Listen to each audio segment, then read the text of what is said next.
લેક્સ ફ્રીડમેન સાથેના પોડકાસ્ટમાં પ્રધાનમંત્રી નરેન્દ્ર મોદીએ તેમના બાળપણ, વિદ્યાર્થીકાળ, રાજકારણથી લઈ જાહેર જીવન સહિતના મુદ્દાઓ પર કરી વિસ્તારથી ચર્ચા. પીએમએ સંઘનો જીવન પર પ્રભાવ, સમાજમાં યોગદાન અને વ્યક્તિગત અનુભવો પણ કર્યા શેર.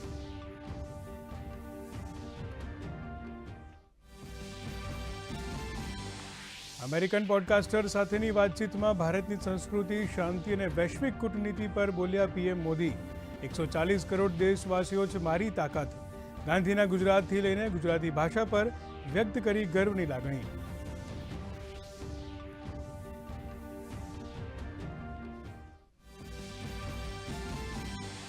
કેન્દ્રીય ગૃહમંત્રી અમિત શાહે આસામમાં બોડો સ્ટુડન્ટ્સ યુનિયનના 57મા વાર્ષિક સંમેલનમાં કહ્યું, અમારી સરકારે સેંકડો યુવાઓને મેઇન સ્ટ્રીમમાં લાવવાનું કર્યું કામ. પહેલા અહીંયા હિંસા અને હથિયારની થતી હતી ચર્ચા, પરંતુ હવે શિક્ષણ, વિકાસ અને ઇન્ડસ્ટ્રીઝની થાય છે વાતો.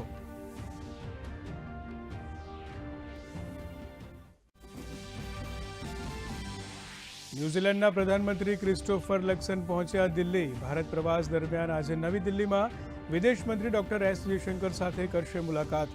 આવતીકાલે પીએમ સાથેની મુલાકાત બાદ રાયસીના ડાયલોગ્સના ઉદ્ઘાટન સત્રને કરશે સંબોધન. સંમેલનમાં ભાગ લેવા 18 દેશોના વિદેશ મંત્રીઓનું આગમન શરૂ. બેરી વિલ્મોર અને સુનિતા વિલિયમ્સની અંતરિક્ષમાંથી ધરતી પર જલ્દી થશે વાપસી. ઇન્ટરનેશનલ સ્પેસ સ્ટેશન પહોંચ્યું નાસાનું ક્રૂ 10 મિશન. ક્રૂ 10 મિશનમાં 4 નવા અંતરિક્ષ યાત્રી સામેલ.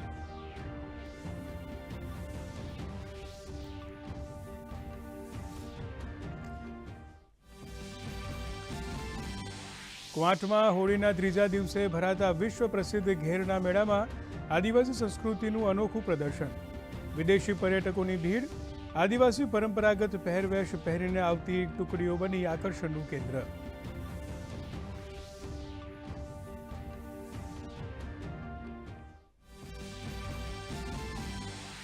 અને રાજ્યમાં ગરમીમાંથી મળી આંશિક રાહત. અનેક શહેરોમાં તાપમાનમાં 3 થી 4 ડિગ્રીનો ઘટાડો.